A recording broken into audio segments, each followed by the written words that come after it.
విఘ్నేశ్వర షణ్ముఖ పార్వతీ సమేత పరమేశ్వరాయ నమః. Ramadevi astro and vastu channel వీక్షిస్తున్న ప్రేక్షకులకు స్వాగతం. 2024 మే నెలలో గ్రహ సంచారం ఇలా ఉంది. రవి మేషంలో సంచారం చేస్తూ మే 14వ తేదీన వృషభంలోకి ప్రవేశిస్తాడు. కుజుడు ఈ మాసం అంతా మీనంలోనే సంచారం చేస్తాడు.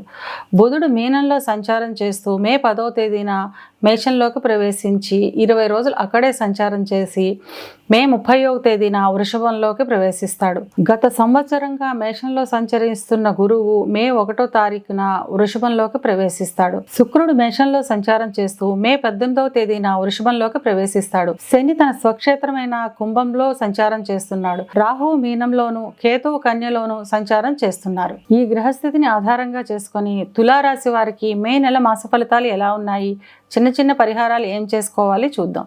చిత్తా 3, 4 పాదాలు, స్వాతి 1, 2, 3, 4 పాదాలు, విశాఖ 1, 2, 3 పాదాలు కలిపి తులారాశిలో ఉంటాయి.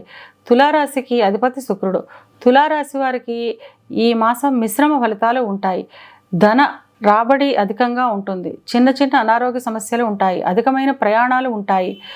దూర ప్రయాణాలను వాయిదా వేసుకోవడం మంచిది. సంఘంలో గౌరవ మర్యాదలు పెరుగుతాయి. ఇక విద్యార్థుల విషయానికి వస్తే ఈ మాసం విద్యార్థులు కొంత కష్టపడి చదవాల్సిన మాసంగా చెప్పుకోవాలి. దక్షిణామూర్తికి గురువారం అభిషేకం చేయించడం ద్వారా కోరుకున్న కోర్సుల్లో సీట్లు సంపాదించడం వంటి శుభాలను పొందగలుగుతారు. ఉద్యోగస్తుల విషయానికి వస్తే ఉద్యోగస్తులకు ఆకస్మిక స్థాన మార్పులు ఉంటాయి. అయినప్పటికీ సంతృప్తికరంగానే ఉంటాయి. అంటే ఆకస్మికంగా స్థాన మార్పులు అయినప్పటికీ మనం కోరుకున్న చోటుకే అయ్యే అవకాశం ఉంటుంది. విదేశాలకు వెళ్ళే ఉద్యోగస్తులకు ఈ మాసం మంచి అవకాశాలు వస్తాయి. వ్యాపారస్తులకు అధిక ధన రాబడి ఉంటుంది. వ్యాపారాలు విజయవంతంగా ఉంటాయి. వ్యాపార అభివృద్ధి, వ్యాపార విస్తరణ చేస్తారు. ఈ మాసంలో ముఖ్యంగా చెప్పవలసిన విషయం, వ్యాపార రంగానికి సంబంధించిన పెద్ద పెద్ద వ్యక్తులతో పరిచయం అవడం వల్ల వ్యాపార అభివృద్ధి బాగుంటుంది. తద్వారా సంఘంలో మీకు మర్యాద, గౌరవం పెరుగుతుంది. వివాహం గురించి ప్రయత్నించే వారికి ఈ మాసం వాయిదా పడే అవకాశం ఉంటుంది. వివాహం అయిన వారు జీవిత భాగస్వామితో కలిసి విహారయాత్రలు చేస్తారు. సంతానానికి సంబంధించిన ఉన్నతి బాగుంటుంది. చిన్న చిన్న అనారోగ్య సమస్యలు ఉంటాయి. సంఘంలో పెద్ద పెద్ద వ్యక్తులతో పరిచయం కావడం వల్ల మీకు కూడా గౌరవ మర్యాదలు పెరుగుతాయి.